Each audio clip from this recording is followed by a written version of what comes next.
الحمد لله رب العالمين،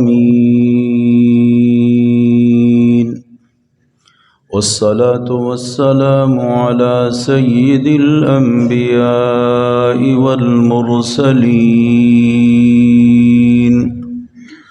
اللهم صل على محمد وعلى آل محمد كما صليت على إبراهيم وعلى آل إبراهيم إنك حميد مجيد. اللهم بارك على محمد وعلى آل محمد كما باركت على إبراهيم وعلى آل إبراهيم إنك حميد مجيد. معزز حاضرین،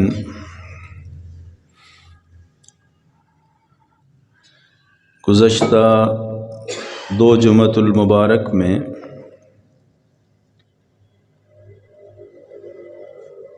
خلیفہ رسول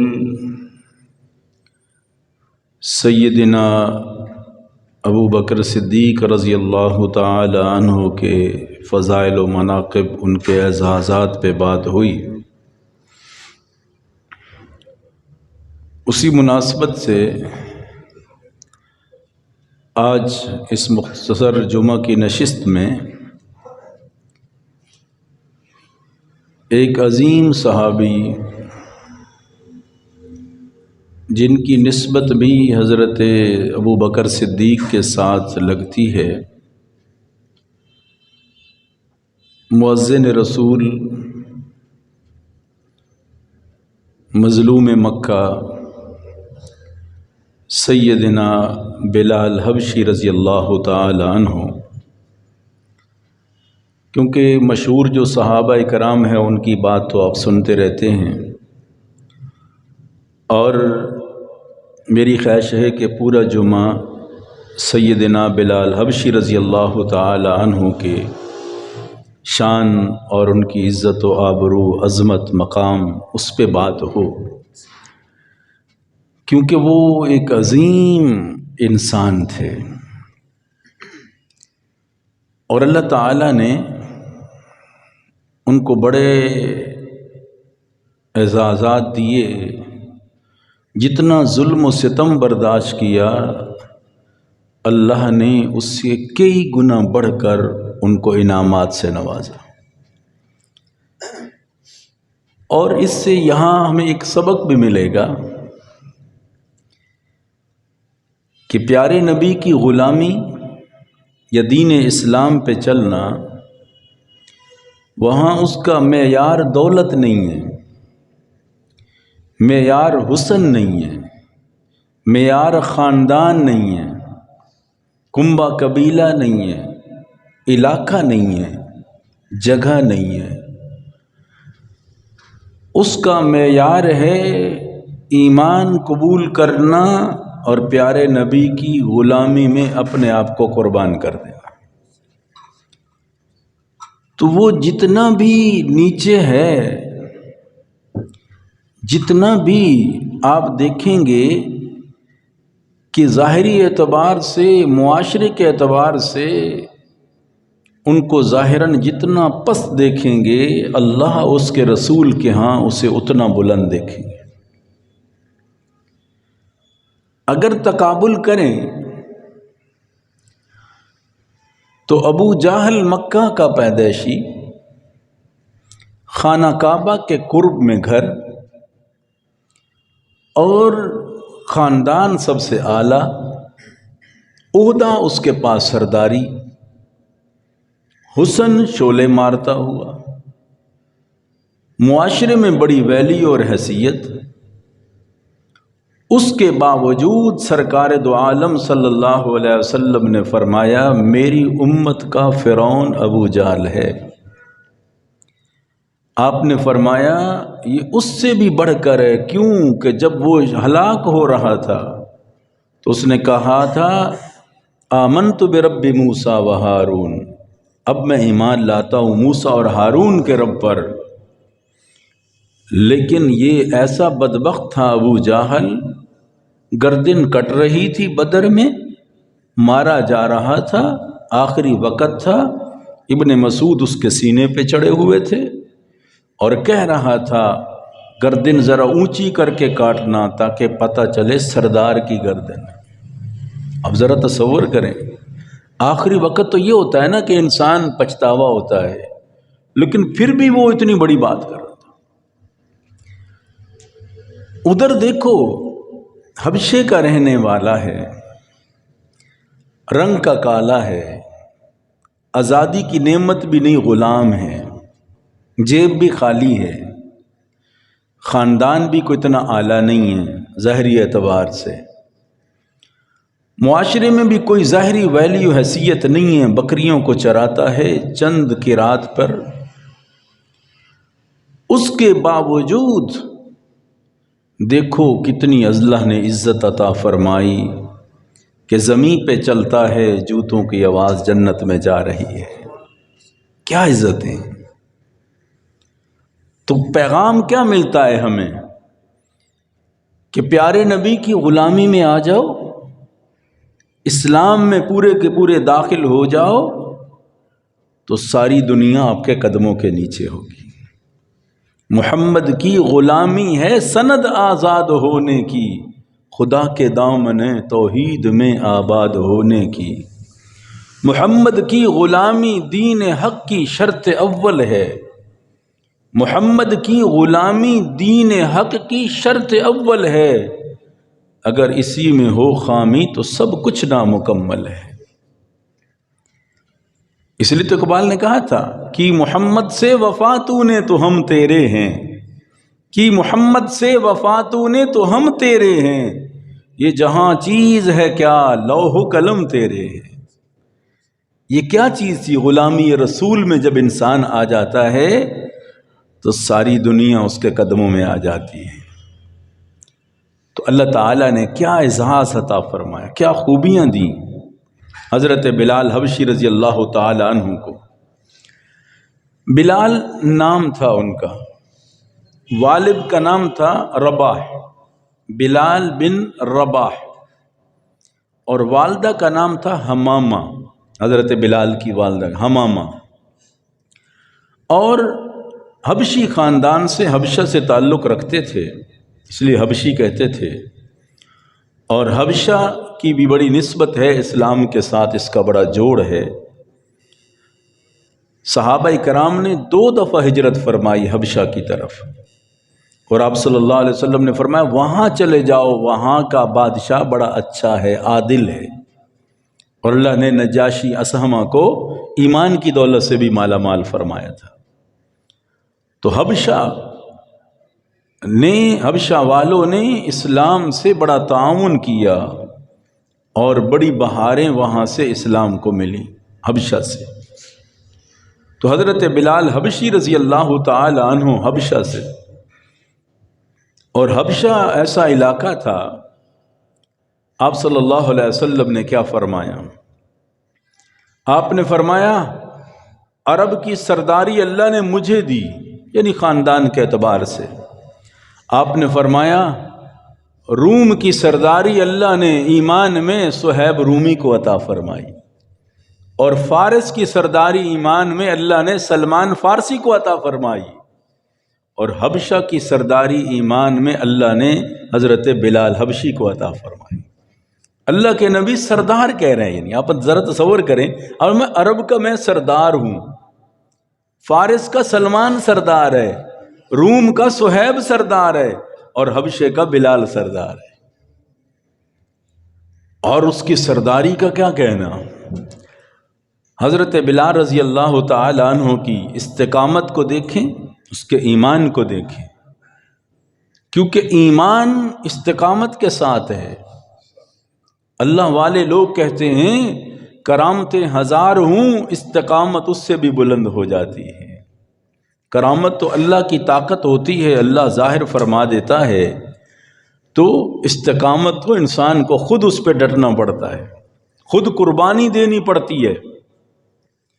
اور قرآن پاک کی یہ آیات حامیم السجدہ کی پڑھے نا، اللہ استقامت کو بیان کر کے اس پر فضیلتیں جو بتا رہا ہے، اور پھر حضرت بلال رضی اللہ تعالیٰ عنہ کی اس آیت کی روشنی میں دیکھیں تو انسان کو سمجھ آتی ہے کہ حضرت بلال کا مقام کیا ہے۔ اللہ تعالیٰ فرماتے ہیں، فرمایا ان الذین قالوا ربنا اللہ ثم استقاموا تتنزل علیہم الملائکہ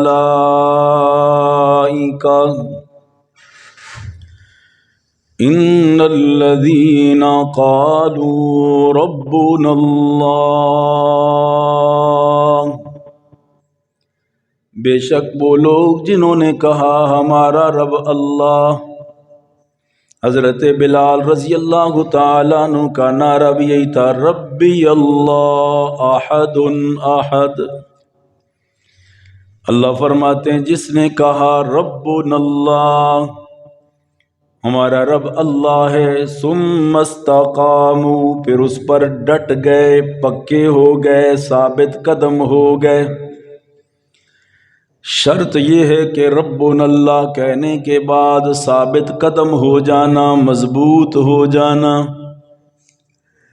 ایک صحابی آئے، یا رسول اللہ صلی اللہ علیہ وسلم قل لی فی الاسلام لا اسأل بعدک، یا رسول اللہ صلی اللہ علیہ وسلم مجھے اسلام میں کوئی ایسی مختصر سی نصیحت فرمائیے کہ بعد میں کسی سے پوچھنے کی ضرورت بھی نہ پڑے۔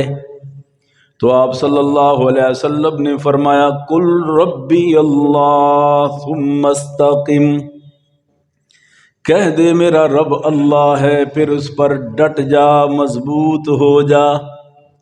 اللہ کے نبی نے کتنی مختصر بات، لیکن ساری چیزیں اس میں آ جاتی ہے۔ استقامت، کیونکہ استقامت مسلمان کو ہر معاملے میں کام آتی ہے۔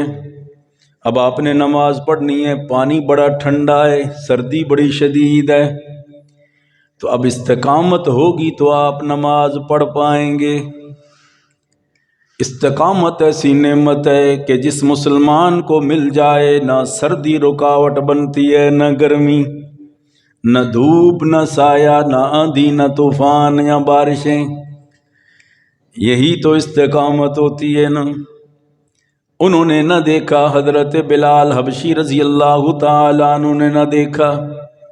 استقامت ایسی کہ زبان پہ ربی اللہ، پہلے اس استقامت پر اللہ دیتا کیا ہے اس کو سنیں، پھر حضرت بلال کی بات بتاؤں۔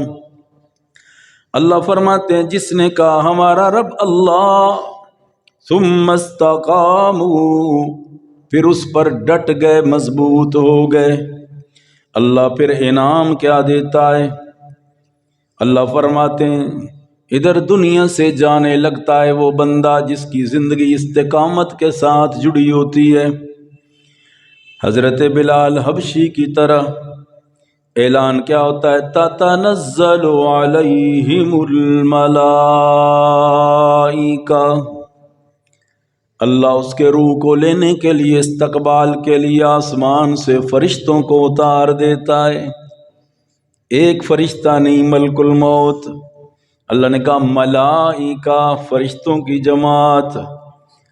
امام غزالی رحمہ اللہ فرماتے ہیں، روایت نقل کر کے فرمایا 500 فرشتے اللہ بھیجتا ہے مومن بندے کی روح کو لینے کے لیے، بڑے استقبال کے ساتھ۔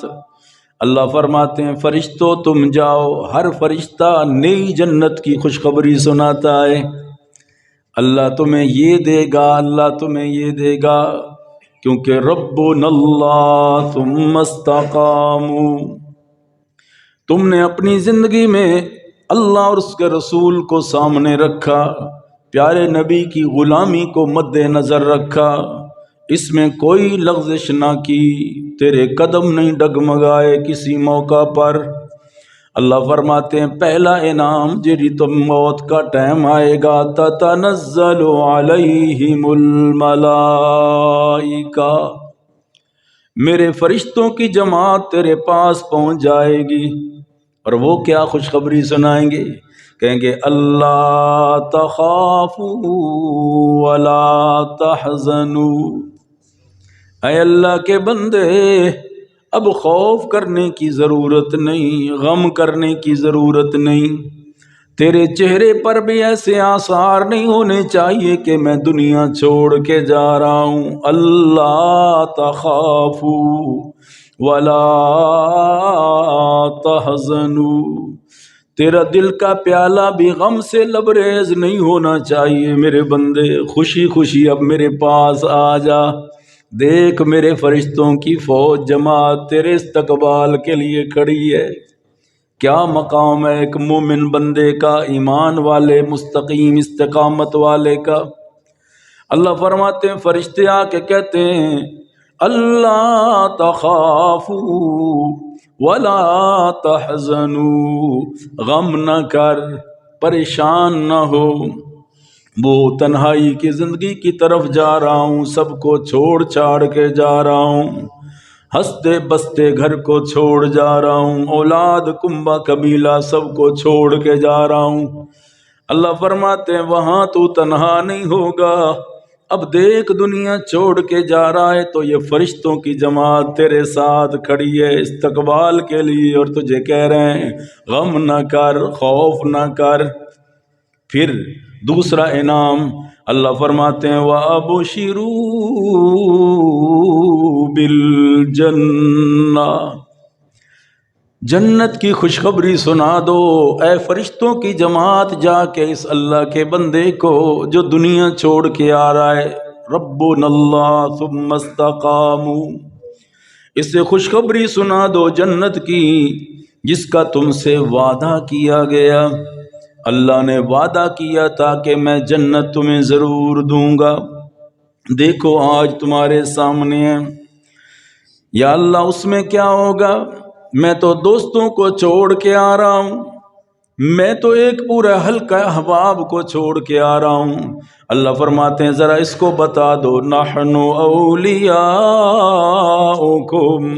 فی الحیات الدنیا وفی الآخرہ، تو عام دوست چھوڑ کے آ رہا ہے، میں اللہ آج کے بعد تیرا دوست ہوں۔ اللہ اکبر، جس کا رب دوست بن جائے، رب کہتا ہے میں تمہارا دوست ہوں، جس طرح دنیا میں تجھے تنہا نہیں چھوڑا اگلی منزلوں میں بھی تجھے تنہا نہیں چھوڑوں گا، فی الدنیا وفی الآخرہ، آخرت میں بھی تیرے ساتھ۔ جن کو تو وفادار سمجھتا تھا وہ تو قبر کے پاتال میں اتار کے تجھے چلے گئے، وہ تنہائی کے کوٹھڑی میں تجھے چھوڑ کے چلے گئے، جن کے لیے ساری زندگی تو کرتا رہا، آج میں تیرا دوست ہوں۔ اللہ کہتا ہے پریشان نہیں ہونا، غمگین نہیں ہونا۔ یا اللہ مجھے کیا ملے گا؟ میری ایک آواز پہ لوگ آ جایا کرتے تھے، جو میں چاہتا تھا اللہ نے مجھے فراہمی، یا اللہ تو نے دی تھی، مجھے سب کچھ مل جاتا تھا زندگی میں، اب کون دے گا مجھے؟ اللہ فرماتے ہیں وَلَكُمْ فِيهَا مَا تَشْتَهِي أَنفُسُكُمْ وَلَكُمْ فِيهَا مَا تَدَّعُونَ۔ اللہ نے دو انعام کا ذکر کیا۔ اللہ فرماتے ہیں ایک تو جو چاہے گا وہ ملے گا، ایک ابھی تو سوچے گا بھی صحیح، پہلے میں حاضر کر دوں گا، ابھی تیرے خیال میں آنے والی چیز ہوگی۔ دنیا میں جتنا بھی بڑا آدمی ہو، پوری خواہشیں زندگی میں کبھی مکمل ہوتی نہیں ہیں، اور سوچتا ہے انسان جتنا اتنا ملتا نہیں ہے۔ اللہ فرماتے ہیں وہاں سوچے گا حاضر ہوگا، چاہے گا ملے گا، اور بار بار تجھ سے سوال ہوگا هل تريدون شيئا ازيدكم، اور کچھ چاہیے تو مانگ لے، ہمارے خزانوں میں کوئی کمی نہیں میرے بندے، تو مانگتے مانگتے تھک جائے گا، رب دیتے دیتے تھکنے والا نہیں۔ تیری زندگی میں تیری نعمتوں کی حد ہوگی، آپ کہتے ہیں یہ چیز مجھے بڑی پسند ہے، دوسرا بندہ کہتا ہے یار یہ تو ایک ہی ہے میرے پاس اور تو ہے ہی کوئی نہیں، وہ دے دی، دوسری کی خواہش ہوگی تو وہ ملے گی نہیں۔ اللہ فرماتے ہیں میرے بندے وہاں کمی کوئی نہیں ہے، مانگنا تیرا کام ہے، دینا ہمارا کام ہے، بس مانگتے جا ہم دیتے جائیں گے، بس خواہش کرتا جا ہم پوری کرتے جائیں گے۔ کیوں؟ اللہ فرماتے ہیں تیرا دسترخوان کیسا سجاؤں گا جب تو میرے پاس آئے گا؟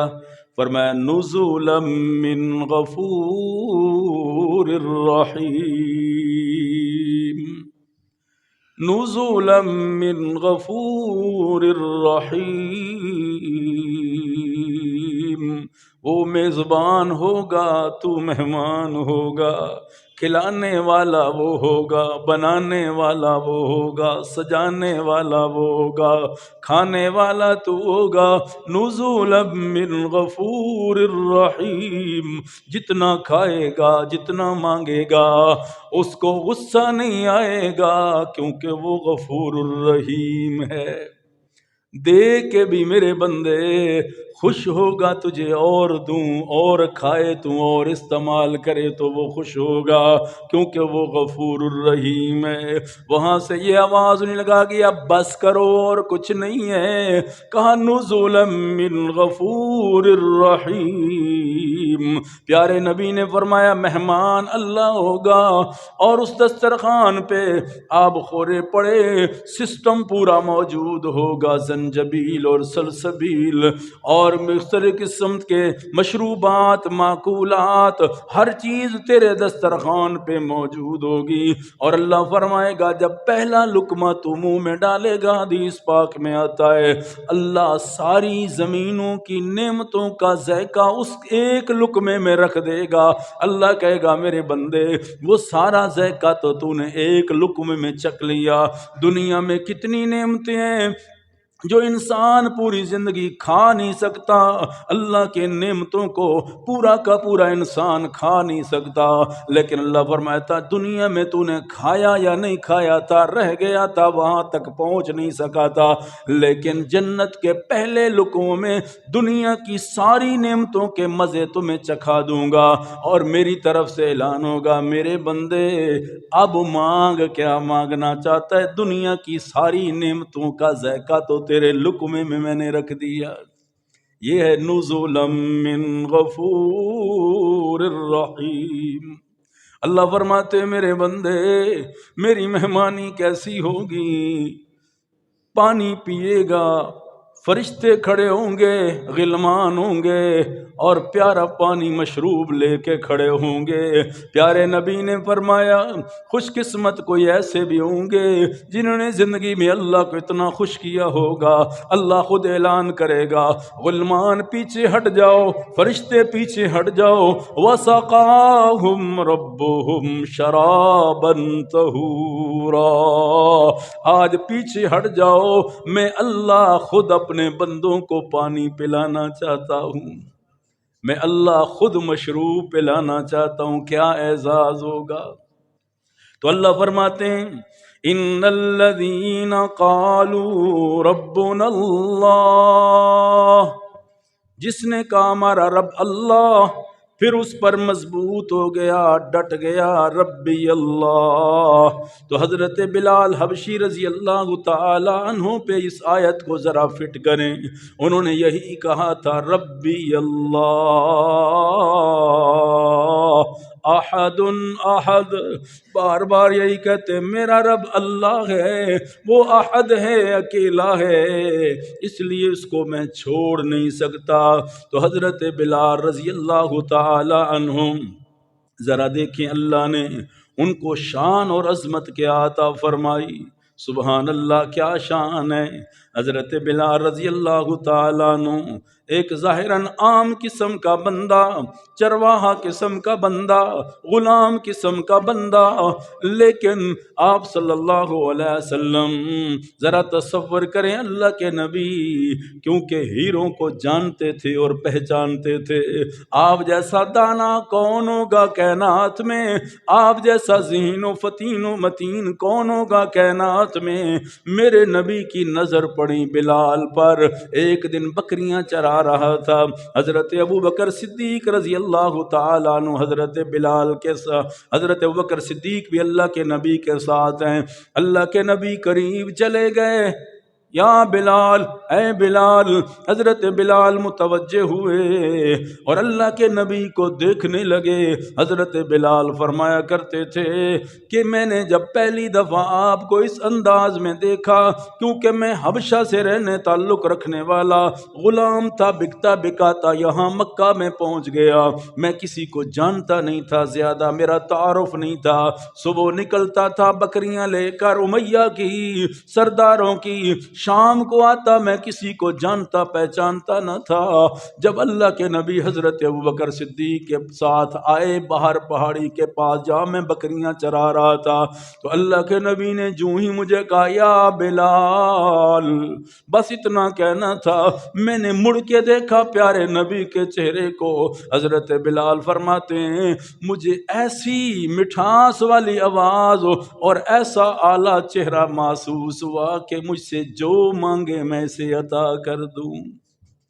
حضرت بلال فرماتے ہیں یہ پہلی ملاقات تھی میرے نبی کے ساتھ، آپ نے فرمایا بلال ہمیں دودھ پلاؤ گے؟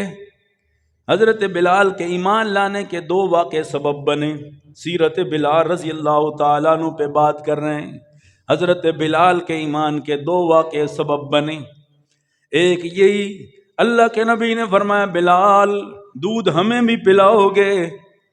کہنے لگے میرا اتنا تعارف تو نہیں آپ کے ساتھ، لیکن آپ نے مجھے پہلی دفعہ اتنے پیار سے بلایا ہے، اتنے پیار سے آج تک کسی نے بلایا نہیں مجھے، لیکن بات یہ ہے یہ بکریاں امیہ سردار کی، اس میں صرف ایک بکری میری ہے جو میں نے اپنی رکھی ہوئی ہے، ایک بکری میری ہے، اس کا اتنا دودھ نہیں ہے، میری طرف سے اجازت ہے، اگر دودھ اس کا نکال کے پی سکتے ہیں تو مجھے کوئی اعتراض نہیں ہے۔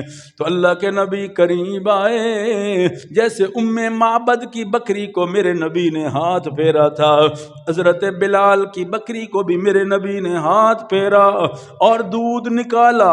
اللہ کے نبی نے پہلے دودھ حضرت بلال کو دیا، حضرت ابوبکر صدیق کو دیا، پھر خود پیا۔ حضرت بلال فرماتے میں حیران کھڑا دیکھتا رہ گیا، اور اس پہ مٹھاس کے ساتھ، اس پیار کے ساتھ کسی نے مجھے پہلے دودھ پیش ہی نہیں کیا تھا۔ ایک غلام کو، حبشہ سے رہنے والے کالے رنگ کے اس غلام کو کوئی پوچھتا ہی نہ تھا، اس بلال کو آج محمد صلی اللہ علیہ وسلم اپنے ہاتھوں سے دودھ پیش کر رہے ہیں۔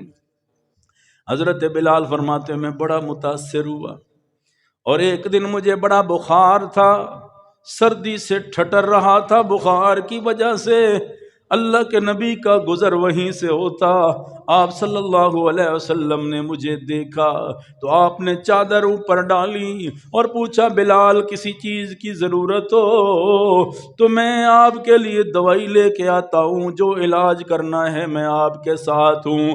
حضرت بلال فرماتے ہیں میں اتنا متاثر ہوا، امیہ جس کا میں غلام تھا وہ میرا سردار تھا، میں سردی سے ٹھٹر رہا تھا، بخار سے کانپ رہا تھا، اس کو تو ہمت نہ ہوئی میرا حال پوچھنے کی، لیکن یہ اجنبی ہیں جن کا میرے ساتھ ظاہراً کوئی رشتہ بھی نہیں ہے، اور میں کہتے ہیں میرے ساتھ آ کے بیٹھ جاتے ہیں، مجھے چادر پڑھاتے ہیں اور اس کے بعد کہتے ہیں کچھ ضرورت ہو تو میں تیرے پاس ہوں۔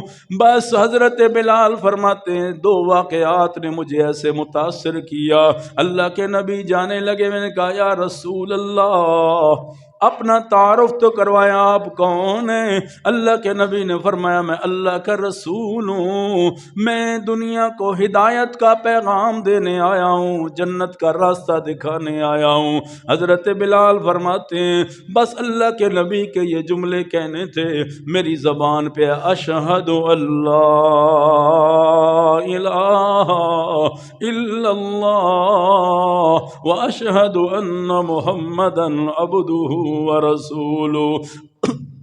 حضرت بلال فرماتے ہیں مجھے رات کو چین نہ آیا، میں تڑپ رہا تھا کب ملاقات ہو کملی والے سے، کروٹیں بدلتا رہا کب صبح ہو کملی والے کا دیدار کروں، اللہ کے نبی کی مجلس میں جاؤں، بس مجھے کوئی سکون نہیں آ رہا تھا آپ کے بغیر، بار بار میں دیکھتا تھا کیا ٹائم ہو گیا، سویرے ہو اللہ کے نبی کے پاس جاؤں، کیونکہ ایمان کی دولت تو مل گئی۔ حضرت بلال رضی اللہ تعالیٰ عنہ کو ایمان کی دولت سے مالا مال ہو گئے۔ حضرت بلال حبشی رضی اللہ تعالیٰ عنہ اور دیکھتے رہے، صبح ہوتی ہے، اب حضرت بلال کی توجہ اللہ کے نبی کے ساتھ ہو جاتی ہے، آپ کی طرف ہو جاتی ہے۔ امیہ کو بھی پتہ چلنا شروع ہو جاتا ہے کہ بلال کے تیور بدلے بدلے لگتے ہیں، بلال کا رنگ بدلا بدلا لگتا ہے، بلال کی مسکراہٹ بدلی بدلی لگتی ہے۔ پتہ کرتے کرتے اس سے جب معلوم ہوا تو اس نے آ کے پوچھا بلال تو نے حضرت محمد صلی اللہ علیہ وسلم کا کلمہ پڑھا ہے؟ حضرت بلال نے کہا ہاں میں نے پڑھ لیا ہے، میں آپ کا غلام بن گیا ہوں، بس اتنے جملے کہنے تھے۔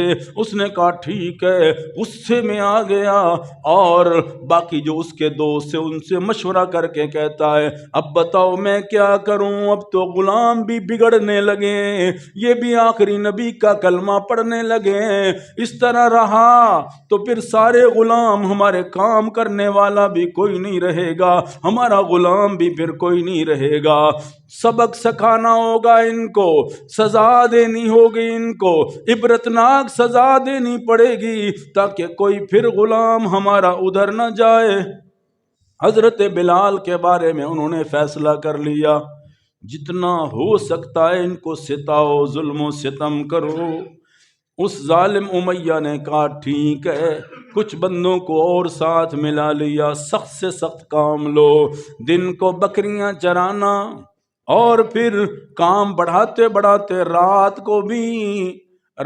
کو بھی چکی اس کے سامنے دے دیتے، کہتے یہ آٹا آپ نے پیسنا ہے، یعنی دن کی بھی تھکاوٹ، رات کو آرام نہیں کرنے دیتے۔ اور پھر حضرت بلال چند دن ایسے کیا، حضرت بلال پھر باز نہ آئے تو ان ظالموں نے پھر ظلم اور بڑھا دیا، کوڑے مارنا شروع کر دیے، گرم زمین پہ لٹانا شروع کر دیا اور پورے جسم پہ زخم ہی زخم، حضرت بلال کی پیٹھ پر پیچھے والے حصے پہ سارے زخم ہوا کرتے تھے اور حضرت بلال کو اس طرح گرم زمین میں لٹا دیا کرتے تھے۔ ایک دن حضرت عمر نے فرمایا بلال وہ زخم جو تجھے لگے ہیں پورے وجود پر، جب تجھے لٹاتے سینے پہ پتھر رکھتے رات کو کوڑے مارتے، کیا نشانات موجود ہیں کہ نہیں؟ حضرت بلال نے کپڑا پیچھے سے ہٹا دیا، حضرت عمر کی سستیاں بن گئیں۔ حضرت عمر رضی اللہ تعالیٰ عنہ فرماتے ہیں بلال تیری ہمت ہے، اتنے ظلم برداشت کیے، اتنی تکلیفیں برداشت کی۔ حضرت بلال فرماتے ہیں اللہ کے نبی کی غلامی میں بلال کی جان بھی چلی جاتی تو سودا سستا ہے، مہنگا کوئی نہیں۔ خوب نام محمد ہے اے مومنو، خوب نام محمد ہے اے مومنو، جس میں نکتہ بھی رب کو گوارا نہیں، ظلم پر ظلم سہ کر یہ بولے بلال، ظالموں یہ تمہارا غلط ہے خیال، دامن مصطفیٰ کو میں کیوں کر چھوڑ دوں، اتنا کمزور ایمان ہمارا نہیں ہے۔ حضرت بلال نے کہا میری جان چلی جائے مجھے پرواہ کوئی نہیں۔ اس طرح حضرت بلال کو دکھ دیتے، تکلیفیں دیتے، اور آپ صلی اللہ علیہ وسلم کی تکلیفوں کا اللہ اکبر. اور پھر انہوں نے سازش کیا کی، پیارے نبی صلی اللہ علیہ وسلم کی سازش کیا کہ ان ظالموں نے اللہ کے نبی کو اصل دکھ پہنچانا چاہتے تھے. اسی راستے پہ حضرت بلال کو لے آتے جس راستے سے اللہ کے نبی حرم پاک میں آیا کرتے تھے. اسی پہ آ کے حضرت بلال کو گرم زمین پہ لٹا کے اوپر پتھر رکھتے تھے. آپ صلی اللہ علیہ وسلم اگر صفا مروہ کی طرف جاؤ، اللہ ہم سب کو بار بار لے جائے، وہاں ایک دروازہ جسے باب السلام کہتے ہیں، ایک تو مدینہ میں ہے نا باب السلام، ایک صفا مروہ کے درمیان دیکھو ایک دروازہ ہے باب السلام، اسے کہتے تھے سلامتی والا. اسی سے اللہ کے نبی آیا کرتے تھے، کیونکہ آپ دیکھیں اللہ کے نبی کی جائے ولادت کی جگہ بھی وہی ہے. صفا مروہ سے باہر نکلو اس طرف جہاں پیارے نبی صلی اللہ علیہ وسلم دنیا میں تشریف لائے ہیں، تو اسی طرف سے اللہ کے نبی آیا کرتے تھے. اسی دروازے سے وہ جگہ، اب تو بلڈنگیں ساری چیزیں بن گئی، تو اللہ کے نبی وہاں سے تشریف لاتے تھے اسی طرف اللہ کے نبی. تو اسی راستے کے قریب حضرت بلال کو لاتے تھے اور ظلم و ستم کرتے تھے. اور اللہ کے نبی بس اتنا جمل کہتے تھے، بلال صبر کر، بلال استقامت اختیار کر، یہ تنگیوں کے دن جانے والے ہیں، آسانیوں کے دن آنے والے ہیں. اور ایک دن تو حد ہو گئی، اللہ کے نبی نے بلال کو دیکھا، حضرت بلال کی آنکھوں سے آنسو ہیں اور زبان سے جاری تھا ربی اللہ احد احد، میرا رب اللہ ہے، احد احد کی زبان ہے. اور اللہ کے نبی نے دیکھا کہ بلال کی آنکھوں سے آنسو جاری ہیں، اور حضرت بلال جیسے مظلومیت کی نگاہوں سے میرے نبی کے چہرے کو دیکھتے ہیں، اللہ کے نبی نے چہرہ دوسری طرف کر لیا. بلال کی آنکھوں میں آنکھیں نہ ڈال سکے. یہ کلمہ، یہ دین تیرے میرے پاس پہنچا ہے، ذرا بلال کی قربانی کو بھی یاد رکھنا نا. حضرت بلال رضی اللہ تعالیٰ عنہ فرماتے ہیں، بس نظریں دوڑائی اللہ کے نبی کی طرف، آنکھوں سے آنسو تھے، میرے نبی نے چہرہ موڑا، مسجد نبی میں آپ بیٹھ کے پریشان، آنکھوں میں آنسو جاری ہیں. قربان جاؤں ابو بکر پر، پیارے نبی کی آنکھوں سے آنسو برداشت نہیں کر سکتے تھے. حضرت ابو بکر صدیق رضی اللہ تعالیٰ نے پوچھا، یا رسول اللہ کیا ہوا، آج اتنے پریشان اور رو رہے ہیں آپ؟ آپ نے فرمایا، میرے یار ابو بکر، اے کاش کہ کوئی ہو جو میرے بلال کو آزاد کروا دے. میرے بلال کے دکھ دیکھے نہیں جاتے، بلال کی تکلیفیں دیکھی نہیں جاتی، کوئی ہو جو میرے بلال کو آزاد کروا دے. بس اتنا کہنا تھا. حضرت ابو بکر صدیق رضی اللہ تعالیٰ عنہ وہاں سے اٹھے، گھر گئے، 40 اوقیاں چاندی کی اس وقت بڑی قیمت تھی غلام کی، لے کے آئے، سودا بازی شروع کر دی امیہ کے ساتھ. اس نے کہا یہ 40 تو ٹھیک ہیں، لیکن میں آپ کا جو قیمتی غلام ہے سارا کام سنبھالتا ہے، اس کے بدلے میں وہ بھی لوں گا. حضرت ابو بکر صدیق فرمایا کرتے تھے، ابو امیہ تو نے تو بلال کی بڑی تھوڑی قیمت لگائی ہے، اگر بلال کی قیمت میں ساری دولت بھی ابو بکر کی مانگتا تو ابو بکر قربان کر دیتا. تجھے کیا پتا اس بلال کی قیمت کیا ہے؟ میرے نبی کی مسکراہٹ ہے اس بلال کی قیمت، میرے نبی کی خوشی ہے اس بلال کی قیمت. لے کے آ گئے اور حضرت بلال ابھی دے رہے تھے وہ اوقیاں.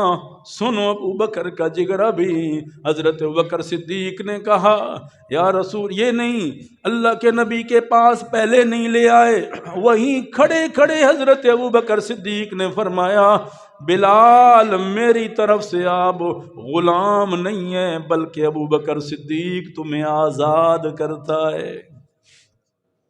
جب آئے بلال، اگلا جملہ سنیں، جب میرے نبی کے پاس بلال کو لے کر آئے، اللہ کے نبی کا چہرہ خوشی سے کھل اٹھا. کیا ہوا؟ یا رسول اللہ میں لے کے آ گیا ہوں. اللہ کے نبی نے فرمایا، ابو بکر بلال کی اس قیمت میں محمد کو بھی شریک کر دے۔ میں محمد آپ صلی اللہ علیہ وسلم نے جب یہ جملے فرمائے تو حضرت ابوبکر صدیق کے جملے سنو، یا رسول اللہ اب میں کیسی قیمت لے سکتا ہوں، میں نے تو اپنے پاس رکھا ہی نہیں، بلال کو آزاد کر دیا ہے۔ میرے نبی بڑے خوش ہو گئے، آپ صلی اللہ علیہ وسلم نے فرمایا تو نے بڑا اچھا کیا، بلال کو آزاد کر دیا۔ حضرت بلال رضی اللہ تعالیٰ عنہ پھر آئے، میرے نبی کے پاس آ گئے، اور صرف آئے نہیں، اللہ کے نبی کے ہم سفر بن گئے، ہر مرحلے پہ میرے نبی کے ساتھ ہیں بلال، جدھر بھی اللہ کے نبی جاتے ہیں بلال آپ کے ساتھ ہوتے ہیں۔ حضرت بلال رضی اللہ تعالیٰ عنہ کو پھر اعزاز کیا ملا، آپ صلی اللہ علیہ وسلم نے فرمایا بلال آج کے بعد تو میرا مؤذن ہوگا۔ آج دنیا مؤذن رسول کے نام سے بلال کو جانتی ہے، یہ تھوڑی ڈیوٹی نہیں، بہت بڑی ڈیوٹی ہے، بلال مؤذن رسول ہے۔ مؤذن ہونا یہ بڑے اعزاز کی بات ہے۔ میرے نبی نے فرمایا مؤذن جب آذان دیتا ہے وہ اللہ کا نمائندہ منادی بن کے آذان دیتا ہے، جہاں جہاں تک آواز جاتی ہے قیامت والے دن ہر شجر و حجر اس کی گواہی دے گا، اللہ سے کہے گا یا اللہ اس نے تیرے محبوب کا نام بلند کیا تھا۔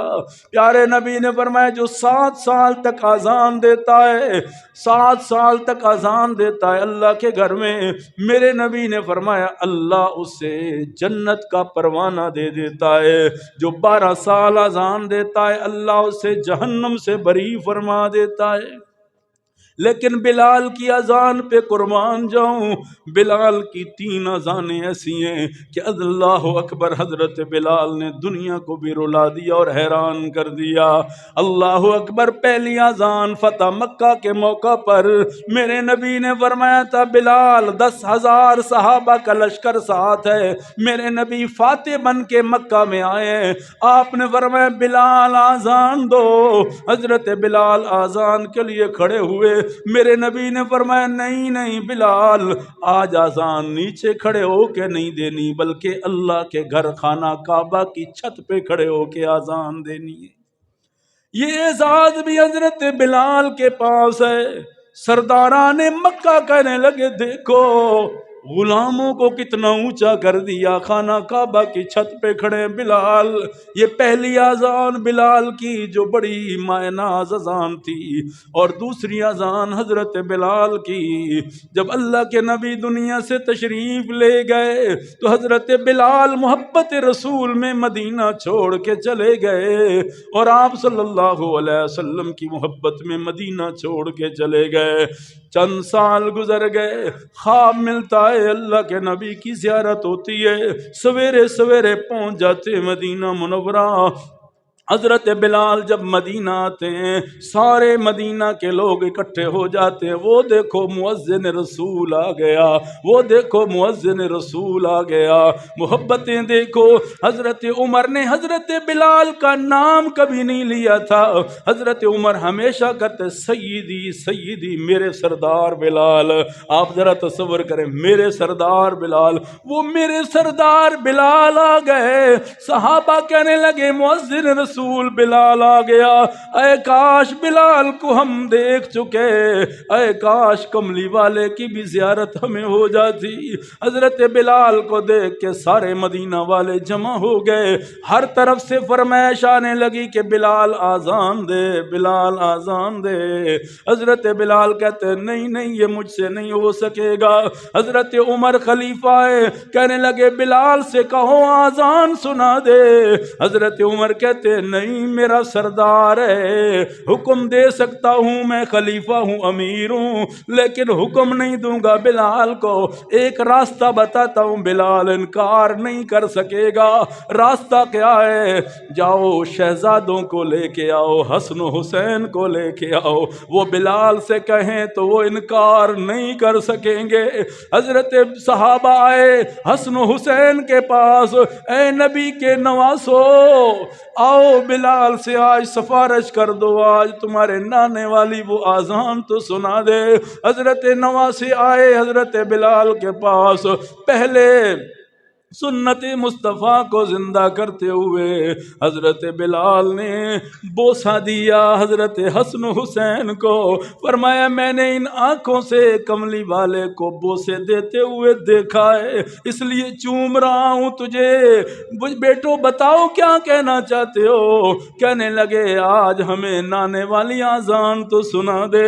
حضرت بلال رضی اللہ تعالیٰ عنہ فرماتے ہیں تمہاری بات تمہارا نانا نہیں رد کرتا تھا، بلال کیسے رد کر سکتا ہے؟ اس لیے حضرت بلال رضی اللہ تعالیٰ عنہ کھڑے ہوئے، جب آذان کہی اللہ اکبر، وہ کیا منظر تھا، عورتیں پردہ کر کے باہر آ گئیں، چھتوں پہ آ گئیں، یتیم بچے آ گئے، صحابہ سارے اکٹھے ہو گئے، آج بلال کی آذان گونج رہی ہے، اللہ اکبر۔ صحابہ فرماتے ہمیں وہ نبی والا زمانہ یاد آ گیا، وہ منظر سامنے آ گیا، حضرت بلال روز رسول کے ساتھ کھڑے ہیں اور اللہ اکبر کی صدائیں بلند کر کے جب کہتے ہیں اشہد ان محمد الرسول اللہ، بس اتنے جملے کہنے تھے، غشی طاری ہوئی نیچے بیٹھ گئے۔ بلال کو ہوش آیا، پوچھا کیا ہوا؟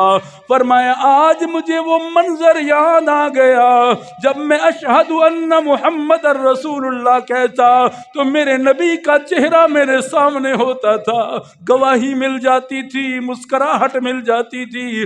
آج پیارے نبی کی قبر مبارک مجھے نظر آئی، نبی کا چہرہ مجھے نظر نہیں آیا۔ یہ بلال کی اذان تھی، اور ایک اذان بلال دے گا، اللہ اکبر۔ پیارے نبی نے فرمایا، حضرت عبداللہ ابن عمر فرماتے ایک دن بلال خوشخبری ہو، حضرت عبداللہ ابن عمر فرماتے بلال خوشخبری ہو۔ حضرت بلال نے کہا اے ابن عمر کس بات کی خوشخبری مجھے دے رہے ہو؟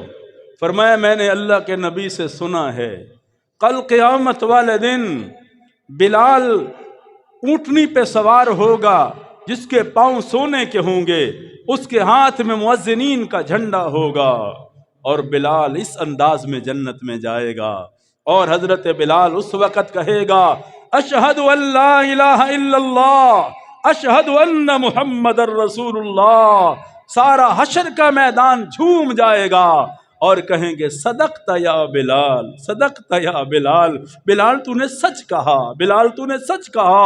اللہ اکبر، کیا وہ منظر ہوگا، ایک غلام کو اتنا اونچا کر دیا کہ آج خانہ کعبہ کی چھت پہ بھی یہی کھڑا ہے اور اللہ کے نبی کے ساتھ سفر میں ہے۔ سبحان اللہ، وہ کیا منظر تھا، اللہ کے نبی کے ساتھ ہر وقت رہتے ہیں حضرت بلال رضی اللہ تعالی عنہ، اور اللہ کے نبی کو اتنا پیار ہے کہ رات کو جب بھی اذان کا ٹائم ہوتا ہے تو پتہ ہے بیت المقدس جب فتح ہوا نا حضرت عمر کے زمانے میں، چابیاں انہوں نے حوالے کی، تو حضرت عمر نے ان سے پوچھا تھا کہ تمہاری خواہشیں کیا چاہتے ہو؟ تو انہوں نے کہا اگر ہو سکتا تو ہماری سب سے پہلی خواہش یہ ہے کہ اس اللہ کے گھر میں آذان بلند کرنے والا بلال حبشی ہوتا۔ کیا خواہش ہے ان کی؟ کہتے پہلی خواہش ہماری یہ ہے، اور کوئی نہیں بتائی، پہلی خواہش کہ بلال حبشی یہاں آذان دیتا بیت المقدس میں۔ تو حضرت بلال رضی اللہ تعالی عنہ کو اللہ کے نبی ساتھ رکھتے ہیں، اور آپ صلی اللہ علیہ وسلم نے کیا فرمایا، اللہ اکبر، جب بھی سفر آتا ہے بلال چلو۔ حضرت بلال کی پتہ عادت مبارک کیا تھی، اللہ کے نبی کے آگے چلتے دیکھتے رہتے تھے کہ کوئی پتھر نہ آ جائے، کوئی روڑا نہ آ جائے، کوئی کانٹا نہ آ جائے۔ پہلے راستہ صاف کرتے تھے اللہ کے نبی کے لیے، پھر اللہ کے نبی وہاں قدم رکھتے، اس انداز میں ان کا خیال اس طرف رہتا تھا کہ میرے نبی کے قدموں میں کوئی ایسی سخت چیز نہ آ جائے یا کوئی آگے پتھر نہ آ جائے میرے نبی کے لیے۔ تو حضرت بلال راستہ ہی صاف کرتے رہتے تھے اور وہاں جوتوں سے، اپنے جوتوں سے نا ہٹاتے رہتے تھے اس انداز میں۔ تو اللہ کو یہ ادائیں بڑی پسند آئی۔ میرے نبی معراج پہ گئے، یہ آپ نے فرمایا بلال میں رات معراج پہ گیا تھا تو میرے آگے آگے جوتوں کی آواز آ رہی تھی، پوچھا کون ہیں؟ فرمایا یہ بلال آپ کا زمین پہ چل رہا ہے، جوتوں کی آواز جنت میں ہے، کیا کرتا ہے؟ فرمایا جب بھی نماز وضو ختم ہوتا ہے تو باوضو رہتا ہوں اور 2 رکعت نفل پڑھ لیتا ہوں۔ اللہ آپ نے فرمایا مبارک ہو، اللہ نے تیرے قدموں کو اتنا اونچا کر دیا کہ تو زمین پہ چلتا ہے، تیرے جوتوں کی آواز جنت میں جا رہی ہے۔ یہ بلال ہے۔ اور اگلی بات سنو، آپ نے فرمایا کل قیامت والے دن آپ نے فرمایا سب سے پہلے میری قبر مبارک کھلے گی۔ اللہ اکبر، سب سے پہلے میری قبر مبارک کھلے گی۔ دائیں طرف سے ابو بکر صدیق اٹھے گا، بائیں طرف سے عمر، جیسے روزہ مبارک میں قبریں بنی ہیں اس انداز میں وہ اٹھیں گے۔ آپ نے فرمایا کہ بلال میرے قدموں سے اٹھے گا، حالانکہ بلال کی قبر مبارک دمشق میں ہے، اس علاقے میں کتنا فاصلہ ہے، لیکن آپ نے کیا، یعنی عزت بڑھانے کے لیے، بلال کی عظمت بڑھانے کے لیے انسانیت کو یہ پیغام دیا کہ اللہ نے بلال کو یہ شان عطا فرمائی، یہ عظمت عطا فرمائی کہ بلال میرے قدموں سے اٹھے گا، اور کل قیامت والے دن اللہ کہے گا جنت میں جاؤ میرے محبوب، سب سے پہلے جنت میں نے جانا ہے اور سواری پہ سوار جانا ہے۔ وہ خاص قسم کی سواری میرے نبی کے لیے پروٹوکول میں لائی جائے گی، اس سواری کے آگے ایک اور سواری لائی جائے گی، اور وہ اس پر حضرت بلال سوار ہوں گے، اور اس کی لگام حضرت بلال کی ہاتھ میں ہوگی۔ فرمایا آج جس طرح زمین پہ آگے آگے چلتا تھا نا، آج اسی طرح چل کے اپنے نبی کو جنت میں لے جا۔ یہ غلام کو احساس ملا ہے۔ اللہ اکبر۔ تو میں عرض کر رہا تھا حضرت بلال رضی اللہ تعالیٰ عنہ کی سیرت، بہت واقعات ہیں، وقت اجازت نہیں دیتا کہ ان کی زندگی کا عجیب واقعہ لیلۃ التعریس اللہ کے نبی نے پہرے دار بنایا تھا، اور ان کی زندگی کا عجیب واقعہ بدر میں جب امیہ بن خلف کو تلاش کر رہے تھے، این امیہ کہاں ہے، امیہ کہاں ہے؟ سعد بن معاذ فرماتے ہیں، سعد بن عبادہ فرماتے ہیں کہ امیہ اور میری بڑی دوستی تھی اسلام سے پہلے، اور میں حرم میں گیا ایک دفعہ تو میں اس کے گھر قیام کیا، تو پہلی دوستی کی وجہ سے اس نے میرا خیال رکھا، مجھے کچھ نہ کہا، حرم میں مجھے لے گیا تو ابو جہل نے پوچھا یہ کون ہے؟ یہ تو سعد ہیں، مدینہ میں مسلمانوں کو انہوں نے پناہ دی ہے سعد نے، تو اس کو تو یہاں رکھا ہوا ہے۔ تو وہ غصہ ہو گیا ابو جہل، تو میں بھی غصہ ہو گیا۔ حضرت سعد فرماتے ہیں غصے میں میں نے یہ بات کہہ دی کہ میں نے اپنے نبی سے سنا ہے کہ ابو جہل اور امیہ مسلمانوں کے ہاتھوں سے مرے گا ایک دن۔ ابو جہل نے یہ میری بات نہیں سنی، حضرت سعد مطلب امیہ نے سن لی، اس لیے امیہ بدر نہیں جا رہا تھا، کہہ رہا تھا میں نہیں جاتا۔ آپ اندازہ کریں، مانتے نہیں تھے لیکن یقین تھا کہ پیارے نبی کی زبان سے جو بات نکلی وہ غلط ہو نہیں سکتی ہے، جا نہیں رہا تھا۔ امیہ نے کہا تو کیوں نہیں جاتا بدر میں؟ اس نے کہا بات یہ ہے کہ سعد مجھے یہ کہہ گیا تھا کہ ان کے نبی نے کہا ہے کہ یہ مارا جائے گا مسلمانوں کے ہاتھ امیہ۔ تو حضرت بلال فرماتے ہیں میں انتظار میں تھا یہ بدر میں آئے تو میں اس سے بدلہ لوں گا جو اس نے مجھ پر ظلم و زیادتیاں کی تھیں۔ تو ابو جہل نے کہا ایسا کر، مجھے بھی یقین ہے اگر انہوں نے کہا ہے تو پھر ایسا ہی ہوگا۔ ابو جہل کہتا ہے انہوں نے کہا تو ایسا ہی ہوگا، تو ایسا کر یہاں سے نکل، اگر تو نہیں نکلے گا تو بہت سارے لوگ تیری وجہ سے سردار ہے پیچھے رہ جائیں گے، راستے میں کہیں چھپ چھپا کے سائڈ پہ ہو جانا، یہاں سے تو نکل۔ لیکن وہاں گیا تو پھر عزت یاد آئی نا، غیرت یاد آئی کہ کیسے نکل جاؤں، تو وہاں گیا۔ اللہ کی شان کہ اللہ نے اس امیہ کو جس کے غلام تھے، جس نے ظلم و ستم کیا تھا، اللہ کی شان دیکھو، اس کے جزا کے بدلے دیکھو۔ آج حضرت بلال نے چند انصاریوں کو ساتھ لیا، کہا امیہ چھپا ہوا تھا، ادھر کبھی چھپ جاتا، ادھر چھپا کے اللہ کی شان کے بلال کے ہاتھوں سے امیہ جہنم رسید ہوا بدر میں۔ اللہ نے دنیا کو بتا دیا دیکھو اللہ کی شان دیکھو۔ اللہ تعالیٰ سے دعا ہے اللہ تعالیٰ ہمیں دین پہ ایسی استقامت نصیب